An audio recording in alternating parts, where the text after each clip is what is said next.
Placer erraldoia da, Omnium Kulturaleko lehendakari bezala, gaur zuekin Bilbon egon ahal izatea. Placer bat da ere, ela sindikatuaren nazio batzordean, gonbidatu bezala, parte hartzea, Kataluniako koiuntura politikoaren eta Omnium Kulturalen paperaren inguruan hitz egiteko. Ohore bat da ere, elaren aurrean egitea Euskal Herriko indar sindikal nagusiaren etxean.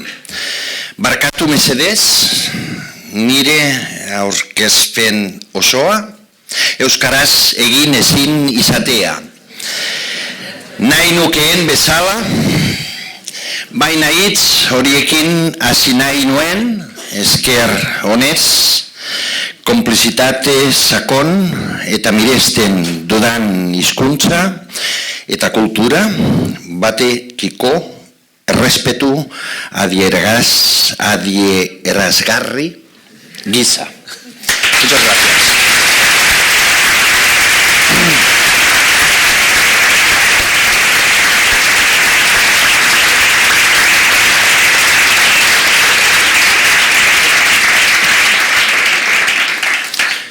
Es difícil decirlo en euskera, esto requiere estudio, como todas las cosas serias en esta vida, y por tanto lo diré muy rápidamente en castellano, pero es para nosotros muy emocionante, muy impresionante y muy importante estar aquí, y por tanto os agradecemos de corazón inmenso la invitación. No hemos parado de aprender en estas horas que llevamos, que acabarán siendo 48, y por tanto pondré la racionalidad del filósofo sobre la emoción del activista para intentar dar respuesta a la invitación que nos habéis hecho, que es cuál es la situación política en Cataluña ahora y cuál es el papel de Omnium en toda esta situación. Haciendo cata en junio del 29 y por tanto ahora, ¿y dónde estamos?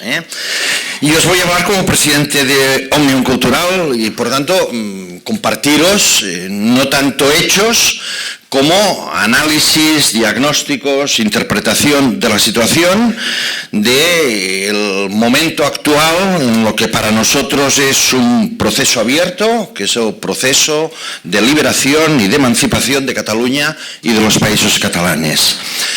Como que Omnium Cultural, y lo decimos y nos lo exigimos, es una entidad seria y poco dada a las ocurrencias y que además consideramos que tenemos el rigor como exigencia y como método, nuestra obligación es, como para vosotros, y es la primera expresión, Michel, que te he escuchado nada más entrar en la sala, tenemos la obligación de leer bien el momento y seguramente la confrontación con otros agentes dependen de cómo lo estamos leyendo.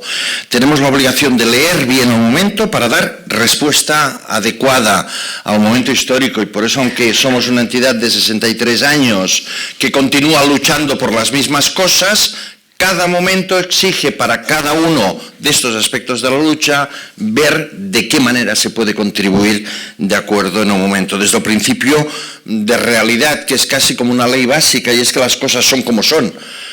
Lamentablemente no como nos gustaría que fueran, porque por eso trabajamos, para que acaben siendo como queremos que sean, pero muchas veces no lo son todavía, y por tanto hay que enfocar sobre todo esos ángulos oscuros donde las cosas no son todavía como queremos que sean. Precisamente porque, y tenemos la obligación de hacerlo, porque Omnium no nació ayer, cantan los chicos de un maíz, me gusta decir a mí, venimos de muy lejos, no tanto como vosotros, porque es solo 61, no hemos cumplido el siglo, pero es un poco más lejos que el periodo de una década y media. Omnium nace en plena dictadura franquista, Omnium ha sido ilegalizada, Òmnium ha tenido que combatir y defender la lengua catalana, la cultura y los derechos en una época en la que la lengua estaba prohibida, la cultura estaba proscrita y los derechos estaban anulados. Y por tanto venimos de una época en la que de los tribunales se podían esperar también penas de muerte.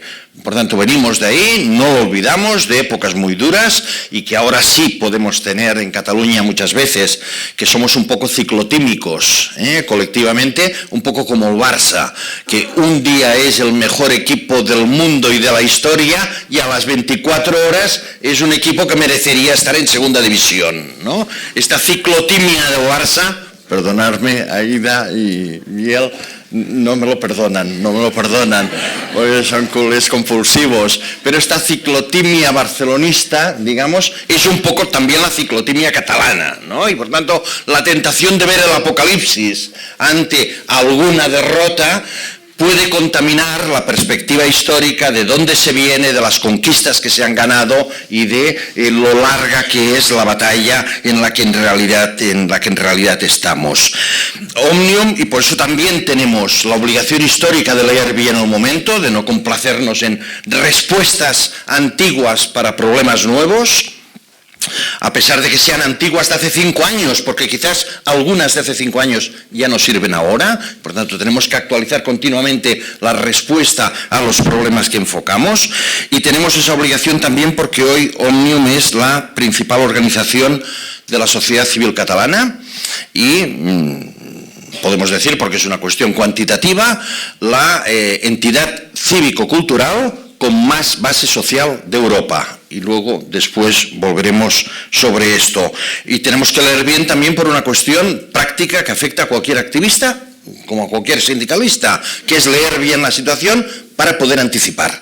No solo leer bien para entender mejor, es leer bien para actuar mejor y para definir mejor allí donde se enfoca la acción.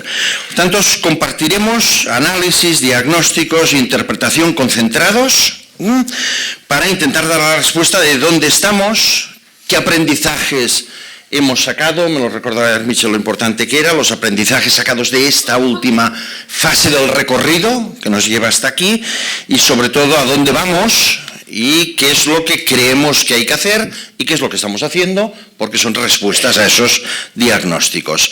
Cuando nos preguntan cómo está el movimiento independentista en Cataluña o cómo está el proceso independentista en Cataluña, es de estas preguntas que es difícil decir bien o mal. Casi uno tiene la tentación de decir que ni bien ni mal, sino todo lo contrario. Que es una manera de decir que no se pueden hacer lecturas simples para un fenómeno complejo, porque obviamente a poco que nos exijamos un mínimo de rigor, hay cosas que van bien, hay cosas que van muy bien, hay cosas que van medianamente, hay cosas que van un poco mal y hay cosas que van pésimamente mal, ¿no? Pero no se puede enfocar solo en uno, desequilibrando el análisis y olvidando todas las otras cosas. Y yo concentraría la respuesta a esa pregunta de cómo estamos, digamos colectivamente, en términos de batalla nacional, concentrando solo 2 cosas que ilustrarían de alguna manera esta paradoja. Esta paradoja que impide el decir bien o mal, o muy bien o muy mal. La primera es ateniéndonos al resultado de las últimas elecciones al Parlamento de Cataluña del 12 de mayo, que son los resultados que podemos coger como ejemplo de algo que no puede ser considerado bueno, sino que tiene que ser, si somos rigurosos, considerado como malo, entre malo y pésimo, digamos, ¿no? Sobre todo porque por primera vez, desde la restauración del Parlamento de Cataluña, hemos perdido la mayoría absoluta que se tenía desde el momento de la restauración del Parlamento de los partidos de obediencia catalana. No había pasado nunca. Es la primera vez. No hay mayoría absoluta, como había habido durante las últimas décadas, de partidos de obediencia catalana. Y si ponemos el hito en 2012, por primera vez desde 2012 se ha perdido la mayoría absoluta independentista en el Parlamento de Cataluña. Y eso para nosotros es grave. Es grave sobre todo porque nos permite abordar una primera parte del análisis, que es que eso no sucede porque se haya perdido la mayoría social independentista que bordea el 50%, no sé si igual, en algunos momentos ha sido el 52%, ahora estarán al 47%, en torno al 50% de la sociedad catalana existe, sino que el problema es que esa abstención que ha ido creciendo desde después de 2017, no solo ha ido creciendo, sino que en contra de lo que decían análisis apresurados, es una abstención que no es coyuntural, sino que se ha cronificado hasta convertirse en estructural. Las elecciones del Parlamento del 12 de mayo revelan que hay 900.000 votos independentistas que se han quedado en casa. Si tenemos el horizonte de que en las de diciembre del 17 eran 2.200.000, estamos hablando de prácticamente, perdonad que redondee, prácticamente el 50%, que no es que hayan dejado de ser independentistas y voten opciones no independentistas, sino que directamente se han quedado en casa. Y eso ha permitido que las otras fuerzas, con una simple ampliación de su base de votantes, la proporción hace que se obtengan las mayorías. Es casi como una lección elemental. Y por tanto, esta primera situación enfoca un problema, y es que hoy la mayoría social independentista, hoy en junio del 24, la mayoría social independentista no tiene traducción política y parlamentaria. No es que haya desaparecido, simplemente que no tiene traducción política o parlamentaria. Esto no minoriza el problema, sino que seguramente enfoca a uno de los grandes problemas que afectan al movimiento hoy. Permitidme añadir dos detalles respecto del foco puesto aquí. Uno es que desde Omnium pusimos en marcha a finales del año pasado una encuesta juvenil entre menores segmentados de 35 años para saber dónde estaban ideológicamente, dónde se ubicaba la adscripción nacional, cuál era el foco de sus intereses. Ese documento que ha elaborado Omnium, que le ha permitido, porque somos una entidad que solo nos debemos a los socios, y llegar a preguntar cosas que no pueden preguntar los organismos oficiales, nos ha permitido un mapa muy completo. Está colgado en la página web, lo hemos puesto a disposición del país y catalana. Nos hemos reunido con los partidos, con las organizaciones para socializar el conocimiento, porque las ideas solo son útiles si se comparten, y por tanto enfoca a muchas cosas con mucho detalle, pero solo os diré una, o dos quizás. Una, la más alarmante, es que entre los menores de 35 años la preocupación por la independencia ha pasado a ocupar el último lugar de las 10 preocupaciones por las que se les pregunta. La primera preocupación es la vivienda, la segunda es la precariedad, la tercera es el cambio climático, la cuarta es las desigualdades de género y la décima, es decir, la última, es la independencia.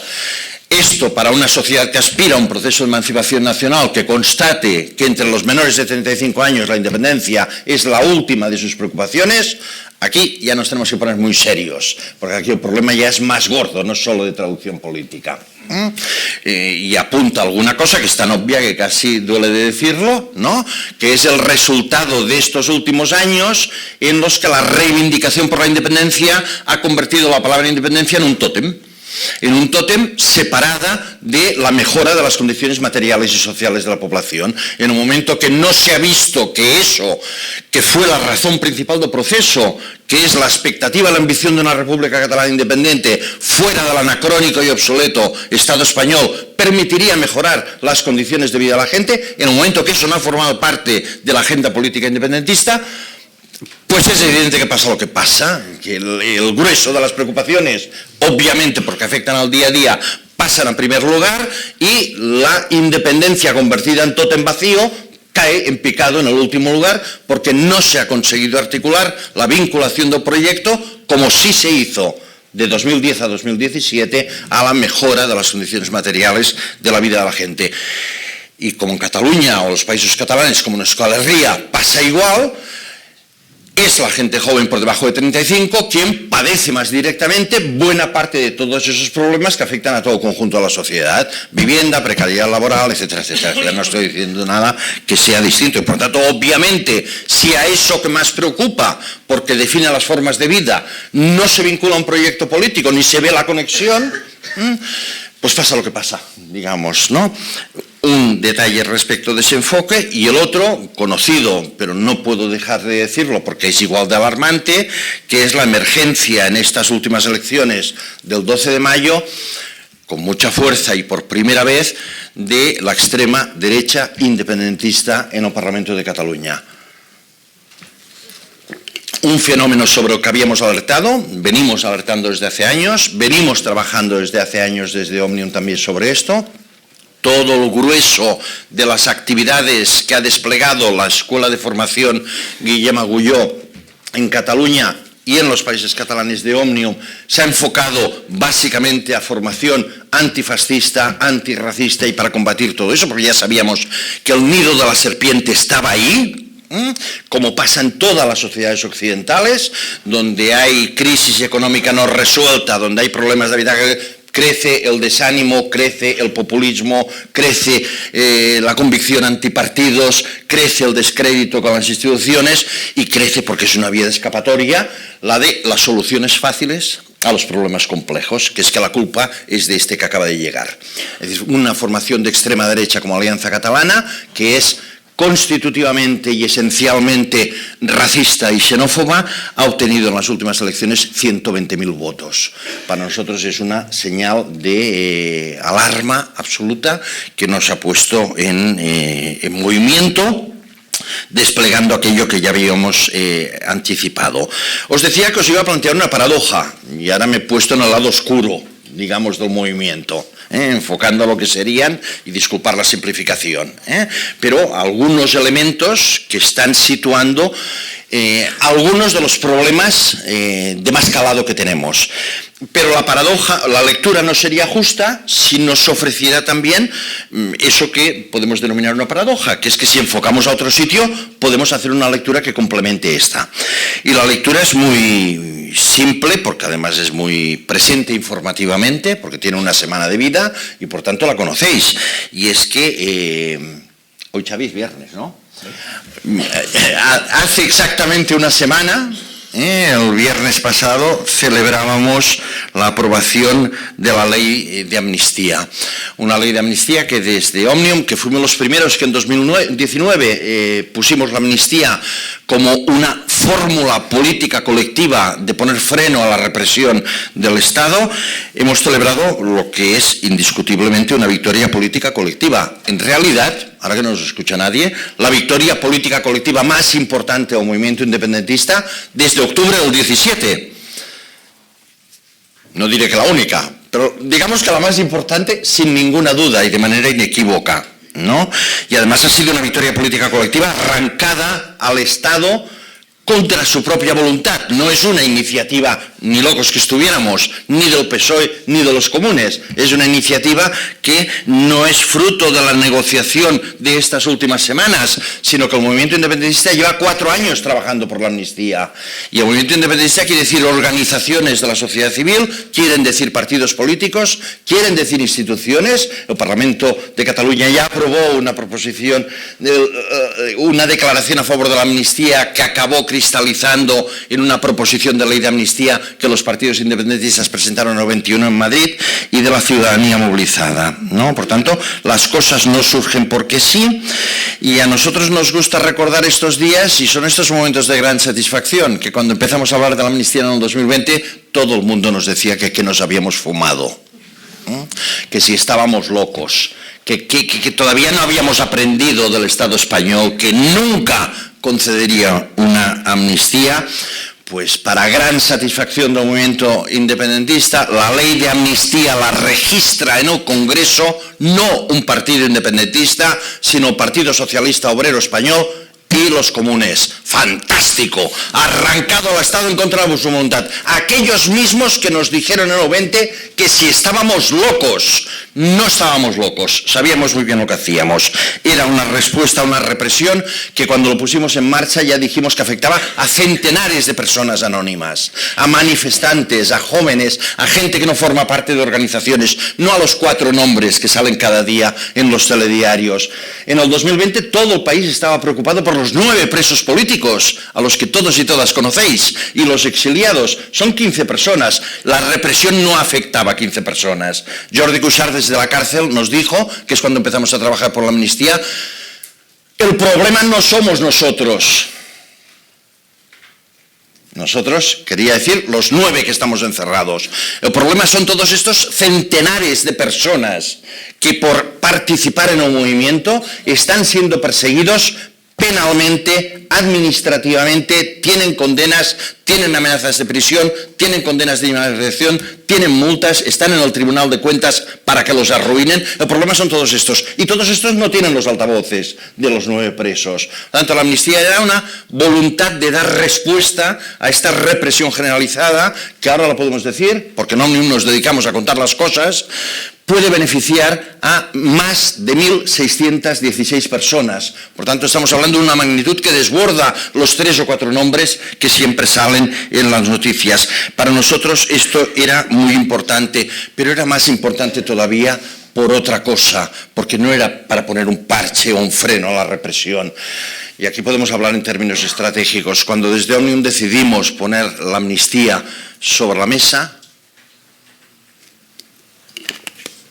y esto lo hemos empezado a explicar, como es lógico, hace una semana, es decir, cuando ya la tenemos. Sabíamos muy bien, y además era un objetivo nuestro, que la amnistía era una bomba de relojería en el corazón del Estado. Porque la amnistía en Cataluña, en Euskal Herria y en la China es un desmentimiento que hace el Poder Ejecutivo y Legislativo al Poder Judicial. La ley de amnistía consagra que todo aquello que hicimos y que el Poder Judicial a través de sus tribunales ha perseguido como delito no es delito y queda anulado. Y por tanto supone una legitimación indirecta que hacer un referéndum no es delito, que participar en la organización de un referéndum no es delito, que manifestarse no es un delito, etcétera, etcétera, etcétera.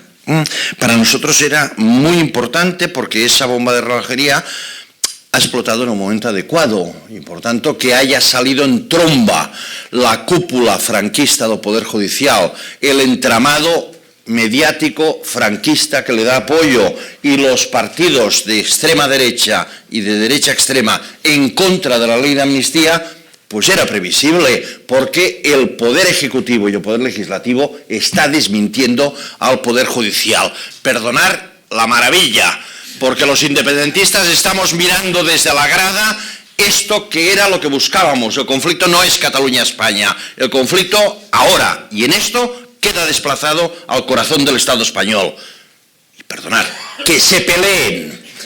Porque como uno de los objetivos de Òmnium, luego veremos sobre esto, hay como 2, y disculpar de nuevo la simplificación, pero Òmnium tiene 2 objetivos estratégicos fundamentales. Uno es fortalecernos. Fortalecernos por lo que diremos después, para ser más útiles al movimiento y al país. Pero lo otro, y es parte de nuestra batalla, y dedicamos energías, dedicamos gente, dedicamos inteligencia colectiva y dedicamos presupuesto, el otro es debilitarlos, porque debilitar al Estado español forma parte de nuestra estrategia.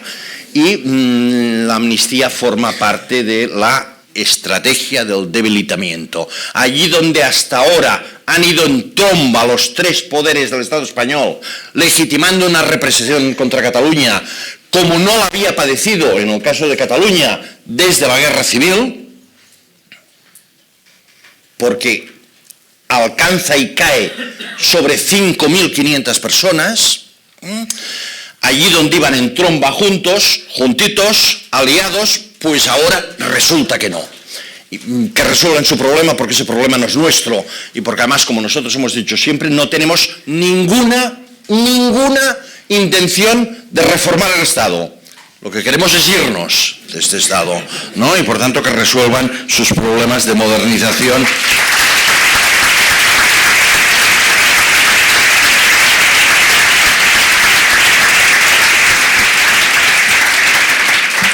¿Y cómo hemos llegado hasta aquí? Por tanto, la paradoja, enfocamos bien o mal.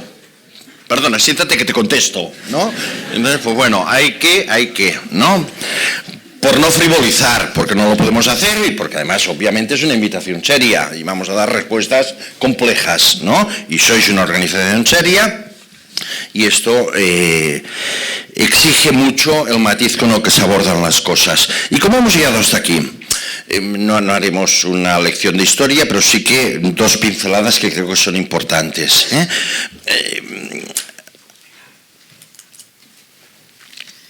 En Cataluña tiene muy mala fama la palabra proceso, como seguramente sabéis, hasta el extremo de que uno de los insultos más habituales es procesista. Que alguien le diga procesista, pues eso lo será tu padre, ¿no? Es decir, es seguramente actualmente el peor insulto que te pueden decir. Y claro, uno piensa, claro, uno no puede dejar de ser también profesor, ¿no? Que es de lo que vivimos, aparte de ser activistas, ¿no? Es decir, bueno, pero es que, ¿en qué lugar del mundo los acontecimientos políticamente importantes no son el resultado de un proceso? Ayer hacíamos broma. Hay quien piensa que la Revolución Francesa pasa de un día al otro. El 14 de julio de 1789 el antiguo régimen cae y de golpe ya no, porque la cabeza de los monarcas se las cortarán nada más un poco después, no fue el 14, ¿no? Las transformaciones históricas de calado, importantes, y sobre todo cuando afectan a revoluciones sociales o cuando afectan a procesos de emancipación nacional, son procesos por definición. Es decir, ¿no? Es una cosa que a nosotros nos sorprende mucho. ¿Qué mente enferma puede considerar que el proceso de una cosa es algo negativo si no es desde la pretensión que la independencia de Cataluña o de donde sea se puede producir de un día para el otro? No, las cosas no van así, no son de un día para el otro. No se ponen unas papeletas en la urna y de golpe ya tienes caída del cielo una república catalana. Las cosas no van así. Los procesos, como todo lo que pasa en la vida, pero sobre todo en la historia, son la continuidad de muchos acontecimientos entrelazados, muy complejos, de naturaleza discontinua, intermitente, que hay retrocesos, que hay avances, y por lo tanto el proceso es la naturaleza misma de la historia, ¿no? Os digo esto porque para nosotros hemos tenido que pensar y recordar esto que es obvio, ¿no? Que es que el proceso es la definición misma del despliegue de la historia en un momento concreto. Y ahí hemos tenido por fuerza que teorizar. Hay un ciclo que lo conocéis muy bien, en lo que serían los ciclos históricos dentro de un proceso, que es el ciclo que lleva de 2010 a 2017. No diré nada que no sepáis, este ciclo de empoderamiento colectivo espectacular, de esa gran alianza estratégica de centenares de organizaciones de la sociedad civil, partidos, sindicatos, organizaciones empresariales, partidos políticos, instituciones y ciudadanía movilizada, que es un proceso de acumulación de fuerzas que acaba cristalizando en octubre de 2017, de manera precisa entre el 1 y el 3 de octubre de 2017, donde, por decirlo de manera muy precisa, Cataluña llega a tener una acumulación de poder como no la había tenido en los últimos 300 años. Una acumulación de poder que permite confrontarse con el Estado, librar un embate con el Estado y ese, el del referéndum, ganarlo. En lo que fue para nosotros, para Òmnium, un acto de desobediencia civil masiva, como es difícil encontrar en la Europa de las últimas décadas. 2.216.000, creo que eran. Más de 2.200.000 personas desobedecieron una prohibición explícita del Estado español, que es lo que define la desobediencia civil, o hacer una cosa que la ley prohíbe, o hacer una cosa que la ley prohíbe, o negarte a hacer una cosa a la que la ley te obliga. Y en este caso fue un acto de desobediencia civil por incumplimiento. ¿no? Para nosotros ese acto es fundacional, fue una victoria y nos permite pensar lo que es una evidencia, y tenemos que recordar de vez en cuando que es que en esos días de octubre el Estado español perdió el poder en Cataluña. Fue anulado. El problema es que mantuvo la fuerza, no tenía el poder, pero mantuvo la fuerza. Tenía la policía, tenía el ejército, tenía los jueces, pero poder, como definimos políticamente el poder, actualmente lo perdió. Y el problema nuestro, o del movimiento seguramente, es que no fuimos capaces de traducir ese poder en fuerza, ¿no? Que fue un poco la gran paradoja.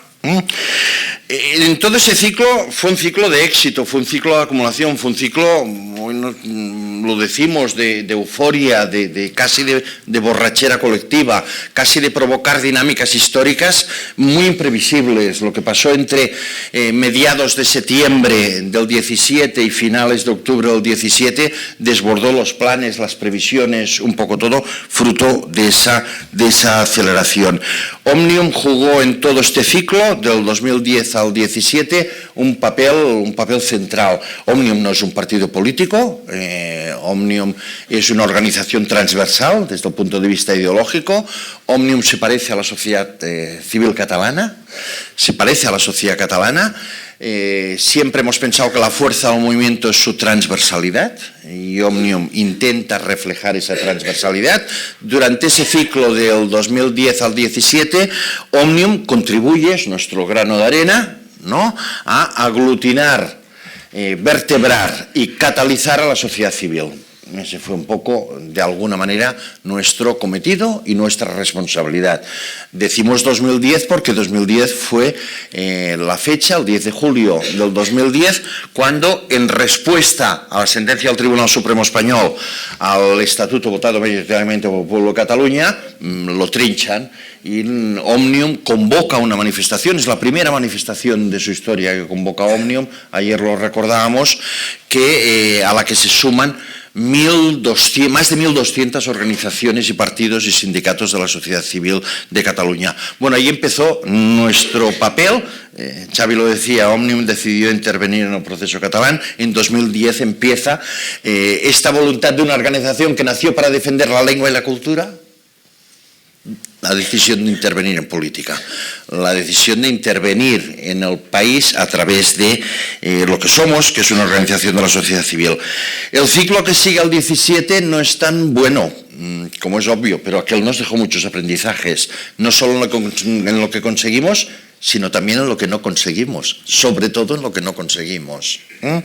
Pero el ciclo del 18 al 24...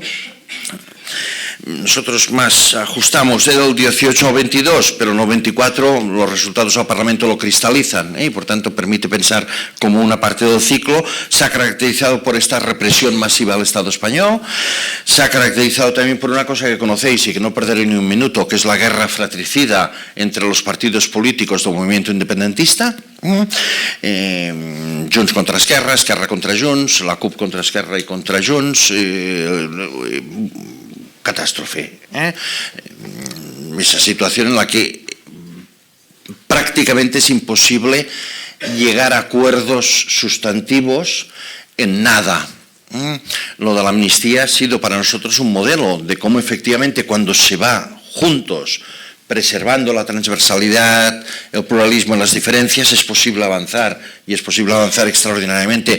Pero hoy en Cataluña tenemos la sensación que un debate en torno al iluminado público de las calles, pues seguramente sería una crisis nacional.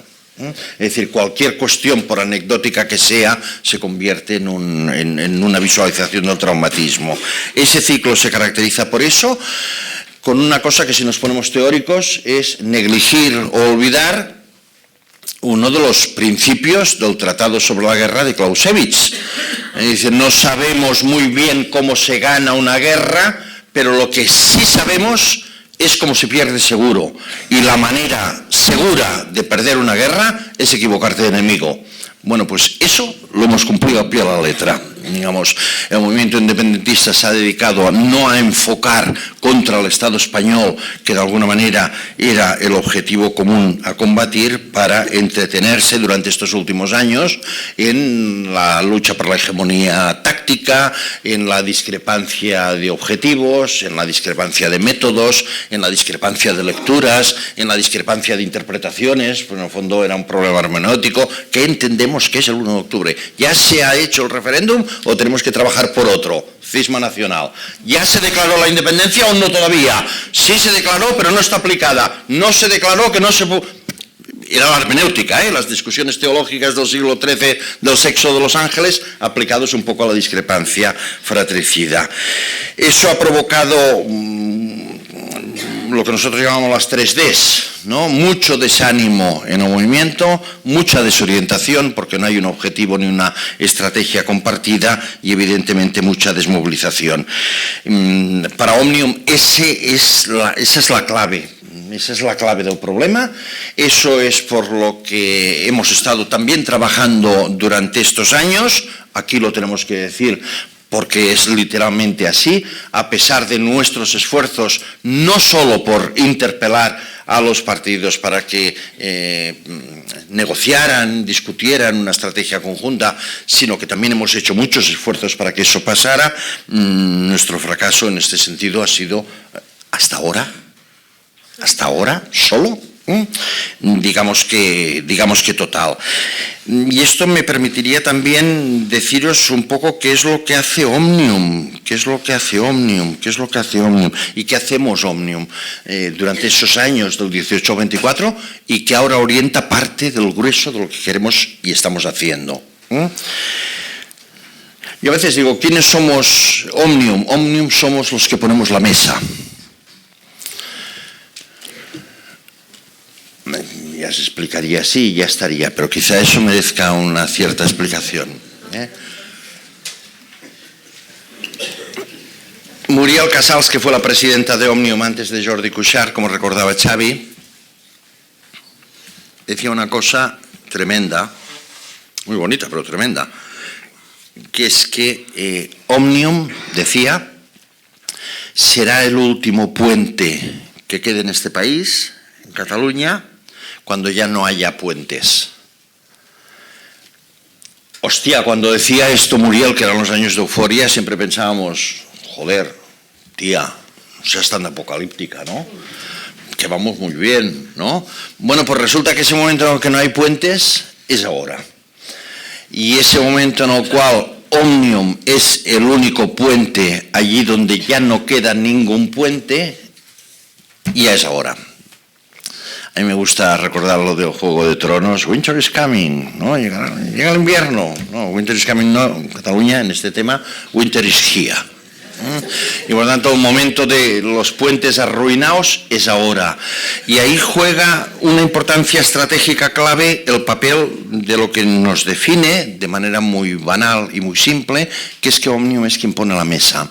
Òmnium es la única organización actualmente en Cataluña que mantiene interlocución abierta con todos los agentes del movimiento independentista, con todos los agentes del movimiento soberanista y con todos los agentes del catalanismo histórico, la única. Òmnium es la única organización hoy en Cataluña que puede convocar a Esquerra, a Junts, a la CUP, a los comunes, al Consell per la República, a la Asamblea Nacional de Cataluña, a la Asociación Municipios por la Independencia, y que se sienten. Cualquier otro de estos agentes que convoca a los otros, faltan la mitad. Y alguno de estos agentes, si convoca una reunión, seguramente solo irá Òmnium. Quiere decir que no irá nadie. Os digo eso porque eso es muy importante y eso no lo explicamos tampoco. Y eso es parte del grueso de las cosas que nosotros estamos haciendo. Y como preguntaba Lenin, ¿y ahora qué? Fruto de todos esos aprendizajes y de lo que tenemos de alguna manera por delante. Mira, os diría una cosa, que esta sí que no la explicamos, pero yo me decía, explícales esto, porque es importante, es una cosa fundacional para nosotros, y es verdad que no lo explicamos. El 3 de octubre del 2017, Para Òmnium la fecha fue el 3 de octubre, fue el día de la huelga general. No se entiende nada de lo que pasó, fue el momento culminante del proceso. El 1 de octubre representa lo que representa, pero el 3 de octubre Cataluña está paralizada absolutamente con la gente en las calles. Y allí, como siempre, y como en todas las cosas de la vida, cada cual tiene un papel que tiene asignado. Y Òmnium tenía un papel asignado muy específico, que sin que entremos en detalles, como fácilmente podéis suponer que no vamos a entrar, tenía el papel asignado de paralizar la ciudad de Barcelona, digamos, ¿no? Y crear unos dispositivos para que la gente, que estaba todo el país en la calle, no se fuera a casa. Ya está, ¿eh? Y otros tenían que hacer otras cosas, pero nosotros teníamos que hacer esto. Y como somos gente seria, esto estaba preparado. No damos más detalles porque estas cosas van a volver a pasar, ¿no? La cuestión, y a eso iba, que a las 9 de la noche alguien vino y dijo, eso que habíamos hablado, no. Eso que tenéis que hacer, no. Eso que habéis estado preparando, no. Pero ¿cómo es? Pero sí. Perdón, ya había salido el rey a las 9. El rey salió el 3 de octubre. Efectivamente. Efectivamente. Efectivamente. Efectivamente. Obviamente Òmnium recoge la parada y se va a casa.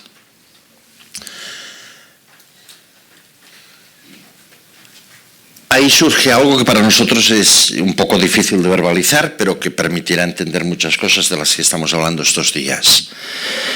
Y es una cosa que verbalizó Jordi Cuixart, y la verbalizó desde la cárcel de Soto,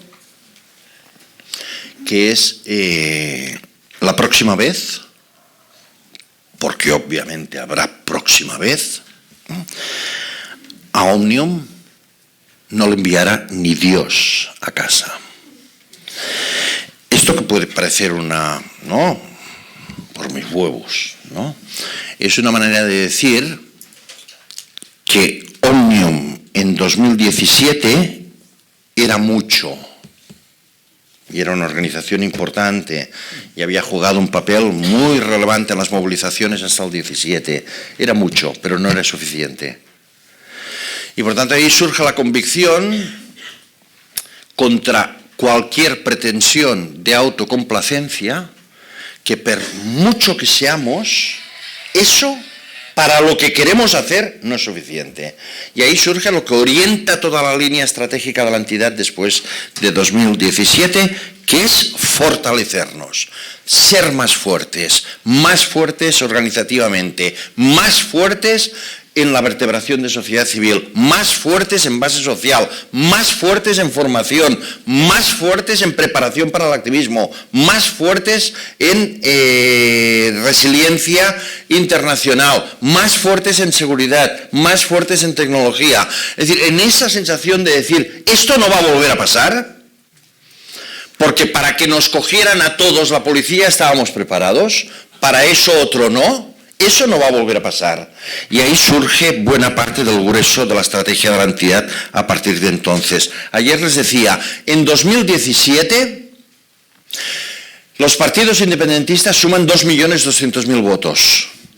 En 2017 Òmnium y la Asamblea, que siempre hemos aparecido como entidades casi hermanas, ¿no?, o gemelas, tenemos en torno a 50.000 socios. 2024, los partidos han perdido la mitad de la base social, han perdido 1 millón de votos. La Asamblea, que tenía 50.000 socios en el 2017, hoy tiene confesados en torno a 30.000.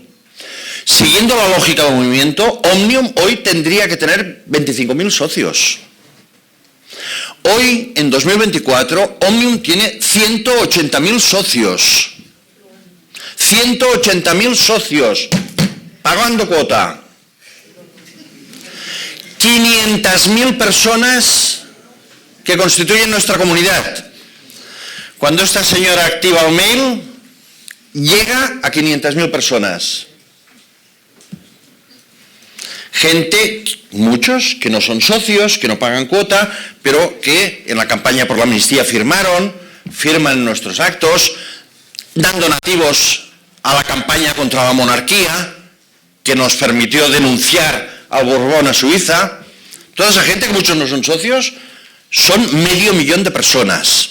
En el 2017 Òmnium tenía en torno a 20 y pocas sedes territoriales. Hoy tiene 52. Hoy Òmnium tiene 3 sedes nacionales fuera de las garras del Estado español. Tiene una sede nacional en Alguer, Italia, tiene una sede nacional en Cataluña Norte, en Perpiñán, y tiene una sede nacional en Andorra. 3 sedes nacionales, con socios, con base social, con trabajadores, con NIF y cuentas, con actividad y proyectos fuera del Estado español. Para nosotros, ser más fuertes quería decir eso en lo que estamos, porque queremos más, porque no tenemos suficiente. En 2017 teníamos de un poco más de 2 millones de euros. Hoy el presupuesto de Òmnium es de 10 millones de euros. En Òmnium del 17 trabajaban 20 y pico personas. Hoy el equipo profesional de la gente que trabaja en Òmnium son 100 personas. Hoy los directivos de Òmnium, todos voluntarios como yo, los directivos de Òmnium somos 500 personas que llegan a todos los rincones del país. Para nosotros fortalecernos esto, no porque queramos ser más fuertes ni mejor que los otros, sino porque como que tenemos muy clara la conciencia que Òmnium no es un fin en sí mismo, sino que Òmnium es un instrumento al servicio del movimiento del país.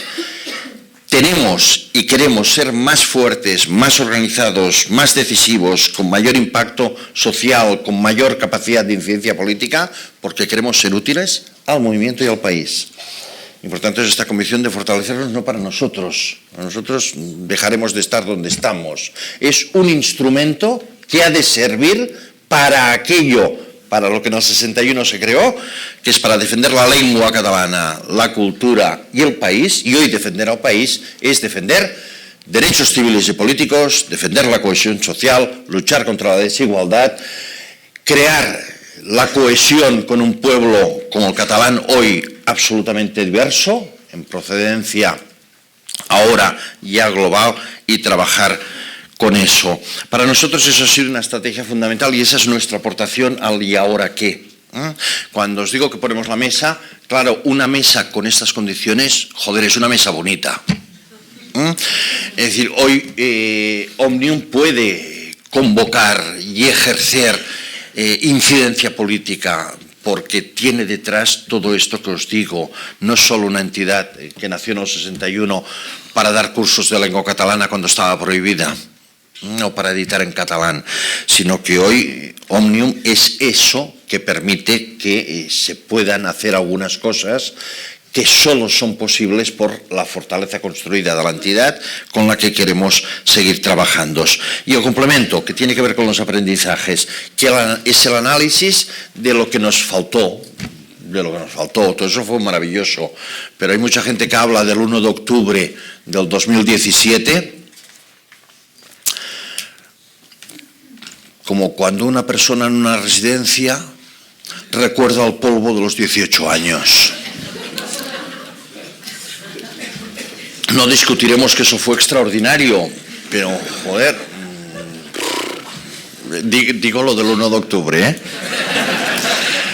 Pero la prueba es que si lo que tenía que generar y producir en la República Catalana, si no es que vosotros tenéis información que yo tengo, la República Catalana no existe, ¿no?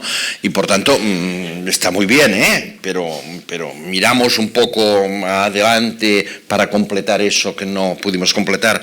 Para nosotros, eso ha sido un análisis muy sustantivo. Ayer lo hablábamos en la primera ejecutiva que hacemos con Jordi Cuixart cuando salgo en un permiso a la cárcel de Lledoners. Una ejecutiva, como os podéis imaginar, muy emocionante, porque después de la ejecutiva volví a la cárcel. Nos puso unos deberes, que es la otra anécdota que os quería poner al lado, porque no son anécdotas, ¿eh? Esto es estrategia explicado en concreto, digamos que dirían los filósofos, ¿no? Cuixart nos dice...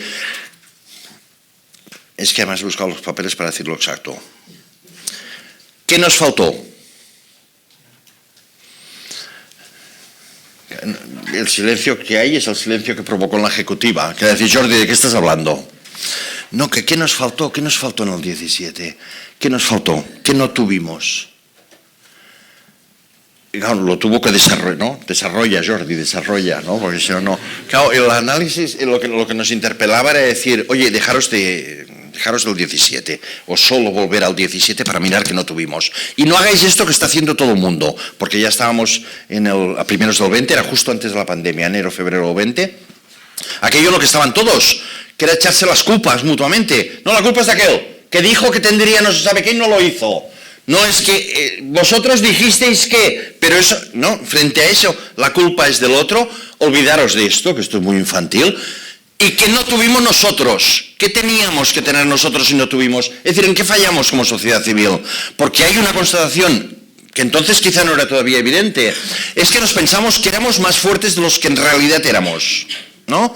Bueno, pues esa conciencia del desencaje entre cómo te autopercibes y cómo en realidad eres, merece un análisis que nos dedicó un año a ver efectivamente el qué, cuáles eran nuestras alianzas, cuáles eran nuestras bases sociales, cómo era nuestra implantación territorial, con qué agentes estábamos hablando, en qué barrios no estábamos entrando, en qué ciudades y pueblos, qué sectores sociales no entraban, qué partes del discurso no habíamos incorporado, en qué no estaba trabajando Omnium y tenía que estar trabajando. Allí surge de alguna manera un mapa de déficits, que era casi como enfocar la próxima vez, joder, no seremos tan burros de volver a no tener lo que no tuvimos, porque ahora ya sabemos que no lo tuvimos. Pues a trabajar, es decir, identificar qué faltó y a trabajar para tenerlo, porque como que lo volveremos a hacer, no nos podemos permitir el lujo de eso que sabemos que fue necesario y que no teníamos, que vuelva a pasar. ¿Quién se cuidaba de esto? Si sabemos que esto era imprescindible, cuando llega un momento, esto tiene que haber estado hecho. Todos los planes de trabajo de Omnium, desde el 2020 hasta el actual, ya hemos empezado a trabajar en el 2025, todos enfocan a completar todas esas cosas que no teníamos. Continuamos haciendo cosas históricas, maravillosas. El Premio de Honor de las Letras Catalanas, que lo damos de aquí 2 días, 2 semanas. El Premio San Jordi, continuamos haciendo todo lo que hemos hecho siempre. Pero ahora hay unas cuestiones estratégicas, si esto va en serio, y para nosotros va en serio, ¿no? Que es, dijimos que lo volveremos a hacer. Eso no es la repetición de lo mismo, porque la repetición de lo mismo está condenado al mismo fracaso. Si hay que volverlo a hacer, por favor, hagámoslo bien, ¿no? Es decir, ahora ya sabemos que algunas cosas, muy bien, no fuimos capaces o no supimos de hacerlas, y buena parte de lo que tenemos que hacer. Parte de esos aprendizajes no se los queda Omnium, son compartidos con el movimiento, y parte de esos diagnósticos, ¿no?, en aspectos muy concretos, los estamos trabajando con otras organizaciones de la sociedad civil del país, y eso define lo que para nosotros, y no entraré, ayer tuvimos tiempo de hablar con detalle con vuestro comité ejecutivo, es lo que identificamos como un mapa de frentes, ¿no?, que identifica distintos ámbitos en los que estamos trabajando, en todos los cuales libramos batallas que son esenciales para avanzar por la independencia. Para Omnium, trabajar por la promoción del uso social del catalán es trabajar por la independencia. No es trabajar solo por la lengua. Y por tanto, hablan de esto en la Comisión de Lengua, pero hablan de esto en la Comisión de Estrategia y Discurso.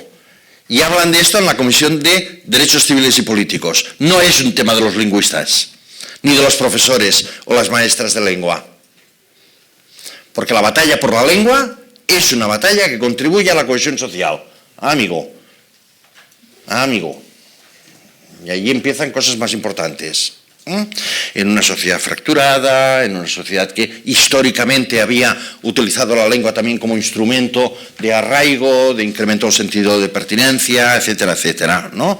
Para nosotros todo esto es lo que define nuestra forma de hacer, y desde el punto de vista estratégico, Omnium a finales de 2021 es un año al que dedicamos muchas energías a la última mesa que ha sentado de manera sistemática a los 6 agentes más importantes del movimiento independentista, con la voluntad de llegar a acuerdos, y eso acaba como el Rosario y la Aurora, por no entrar en detalles, a finales del 2021, a partir de lo cual Òmnium extrae la constatación de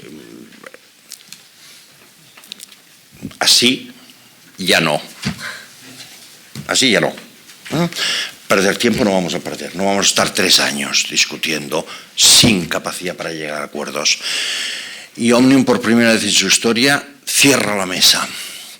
Cierra la mesa, dice, se ha acabado eso y vamos a verbalizar y a trabajar para dar por acabado el ciclo del 2017. Teníamos todavía la expectativa de que eso se pudiera recuperar, que se pudiera remontar con los mismos agentes, con los mismos liderazgos, con las mismas estrategias. Para Òmnium, final del 2021, es decir, se ha acabado la película. Se ha acabado la película. El ciclo histórico que culmina en el 17, que después del 17 es un ciclo desarmado, de desánimo, desorientación, falta de estrategia común, vamos a cerrarlo. Vamos a cerrarlo. Y todo el esfuerzo de Òmnium es por lo que ya hemos verbalizado, que hace falta un nuevo ciclo, que estamos trabajando por abrir un nuevo ciclo, porque la historia va de ciclos, y los procesos incluyen ciclos. Y los ciclos, como sabéis de sobras, en la historia contemporánea, es decir, en la Europa del siglo XXI, los ciclos duran una década y media. Bueno, pues ya está, eso dio lo que dio. Teníamos la expectativa de que todavía, con los mismos agentes, las mismas personas, las mismas estrategias, los remontaríamos, y ya no. Y por tanto, Òmnium, que tampoco no tiene la pretensión de dar lecciones a los otros, pero a primero de 2022 se lo aplica a sí mismo, que es buena parte del problema, es que a cada mesa no hay conversación que no empiece con la forma o la interpretación, es que tú dijiste que ibas a hacer no sé qué y no lo hiciste. Y que ella me dice a mí, es que tú dijiste que tenía... Fuera eso, y Òmnium, a principios del 2022, pasa la reserva, con la salida de Jordi Cuixart de la presidencia de Òmnium, a toda la cúpula de la entidad que había liderado el proceso hasta octubre del 2017. Eso fue para Òmnium un gesto que teníamos también, aquí pegamos de ingenuos, ¿no? Que podría ser modelo repetido para la renovación de liderazgos en todas las otras organizaciones, y también en esto, por ahora, digamos que nos hemos quedado solos, ¿no? Pero esta vida y las organizaciones también va de esto, a veces, de si estás convencido colectivamente, y además lo decides democráticamente que esa es la opción, eso lo haces y que se vayan sumando los que puedan. A partir de ahí entran muchas cosas para nosotros nuevas. Nuevos liderazgos no es solo cambio de personas, es cambio de maneras de hacer, es renovación de estrategias, es hacer un reset organizativo, es también enfocar de otra manera todas las cuestiones.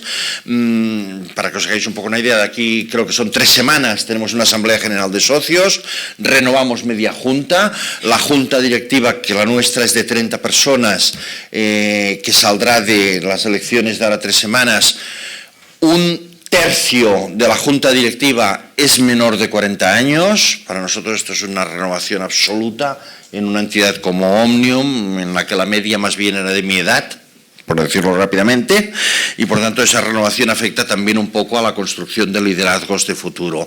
Para nosotros la Escuela de Formación ha sido un instrumento que os lo quería comentar en un minuto, porque tiene mucho que ver con nuestra aportación al movimiento. Como instrumento, la Escuela de Formación Guillem Agulló es un joven antifascista, como sabéis, asesinado por los fascistas en Valencia, en el País Valenciano, y que es nuestra escuela de formación de activistas. Es una escuela que organizamos con las 18 principales organizaciones juveniles de Cataluña, organizaciones políticas juveniles, organizaciones sindicales juveniles, organizaciones juveniles muy mayoritarias en el tiempo del ocio, en el escoltismo, montañismo, el Consejo Nacional por la Juventud. Y esa escuela nos está sirviendo para que pase una cosa insólita, que para nosotros es un laboratorio, que os lo quería decir de manera muy concreta, Además, ayer a la noche me insistió, esto explícalo, que esto es importante, porque es un poco como laboratorio de manera concreta, de eso que estamos haciendo. En esos espacios que se construyen en torno a la escuela están representados los líderes de las organizaciones juveniles que sus mayores ni se conocen ni se hablan.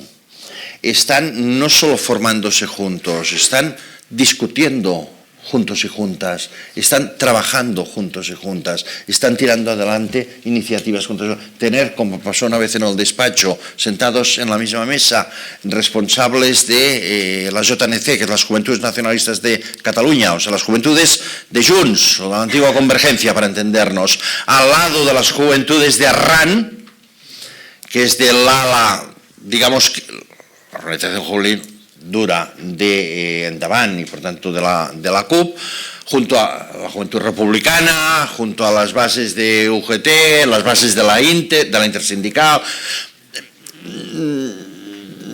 Creo que no hace falta dar muchos más detalles de la importancia de lo que representan estas cosas, que es no solo contribuir a la emergencia de liderazgos potentes del futuro, sino sobre todo que no cueste tanto luego poner la mesa, digamos, ¿no? Porque ya la mesa está y permite trabajar, desplegar proyectos, formarse junto, etcétera. Para nosotros, a partir de ahora, creemos que el gran reto del país, lo hemos verbalizado, es el de la construcción nacional. La construcción nacional afecta a una sociedad como la catalana, trinchada y rota, podríamos decir, por la desigualdad. Hoy 1 de cada 3 catalanes y catalanas vive en riesgo de pobreza, otro de cada 3 o otra de cada 3 vive en situación de precariedad cronificada y otro de cada 3 va tirando. Es decir, es una sociedad partida en 3 de manera tan bestia como os acabo de decir.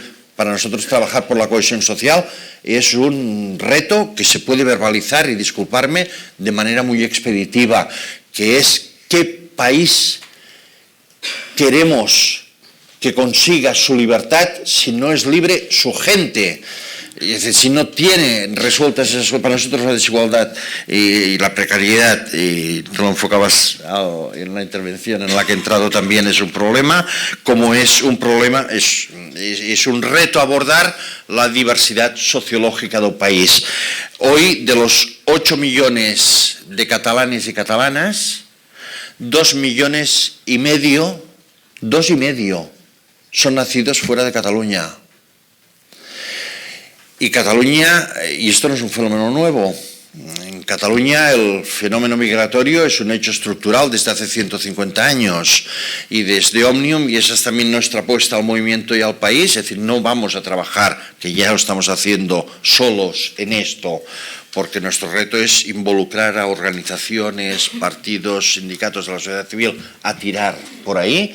Hay que perseverar en la construcción permanente de lo que nosotros llamamos un solo pueblo, unido en su diversidad, que tiene en el hecho migratorio un acontecimiento estructural y que además es motivo de orgullo y de autoestima colectiva. Es decir, nos hemos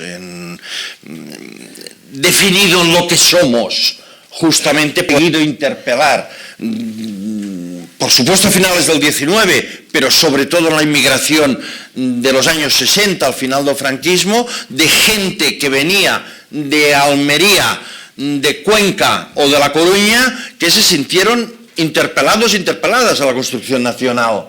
La escuela catalana es una conquista de padres castellanohablantes, que surge en Santa Coloma. Joder, es que es muy fuerte esto.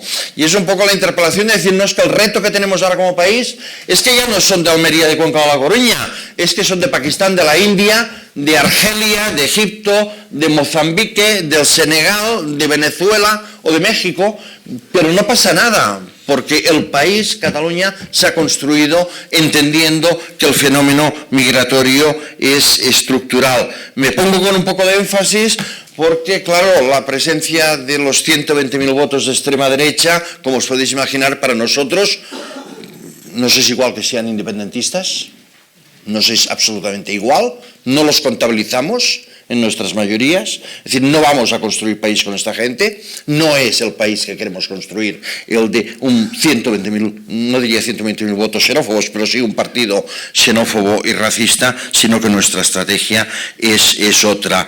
En este nuevo ciclo del país y del movimiento, para nosotros se define casi con una fórmula de la amnistía a la autodeterminación. Nuestra batalla ahora estaba focalizada en la amnistía, pues ya la tenemos, y ahora vamos a por la autodeterminación, pero para poder defender y ejercer el derecho a autodeterminación tenemos un reto fundamental, no solo como entidad, sino como movimiento, como país, que es el reto de la construcción nacional. No estaremos en condiciones de ejercer y ganar el derecho a autodeterminación si no hacemos, perdonad que lo diga así, estos deberes, y esto es obligatorio, esto se ha de hacer, y alguien tiene que empujar para que se haga, y en esto estamos trabajando nosotros, porque uno tiene ambición de mayorías. Sabemos que el derecho a autodeterminación no nos lo regalará nadie, y menos que nadie, antes nos lo traerá el derecho a autodeterminación los Reyes Magos el 6 de enero que el Estado español.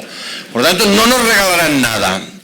La única manera de conseguirlo es arrancarlo, no hay derecho que no se gane. ¿Y qué os tengo que explicar a vosotros y a vosotras? No hay derecho que no se gane, los derechos no se regalan. No se regalan. Y por tanto la batalla es esta. Como podéis adivinar, no es que yo sea optimista, es que lo somos una organización optimista, patológicamente optimista. Nos decimos a nosotros mismos, y la frase es de nuestro amigo y vuestro amigo David Fernández, dejemos el pesimismo para tiempos mejores, y por tanto tenemos la obligación de trabajar con la conciencia de que es posible transformar las cosas, porque si no, nos vamos a casa. Y por tanto la esperanza y el orgullo es un motor de acción cada día. Somos de la gente convencida, y son miles, centenares, miles, docenas de miles en el país, que están convencidos que la batalla es larga, que la única batalla que se pierde es la que se abandona, que esto va de batallar cada día, desde todos los frentes. Y si me permitís acabar con una frase que casi es como una de nuestras banderas ocultas, que es una cosa que dijo Albert Camus en abril de 1944, cuando prácticamente toda Europa estaba ocupada por el ejército nazi, desde el frente en el este con la URSS hasta la Francia de Vichy, con Grecia, Italia y España como regímenes amigos, y acabando de bombardear Londres. O sea, en esta circunstancia, en la que nosotros ya sabemos, como en el Evangelio, que al final acaba crucificado, ya sabemos que al final esa victoria no será total, ¿no? Pero en abril del 44 no se sabe, y Albert Camus dice una cosa con la que yo creo que yo al menos cerraría esta intervención, porque nos identificamos con ella, que es: el combate que libramos tiene la certeza de la victoria, porque tiene la obstinación de las primaveras. Muchas gracias.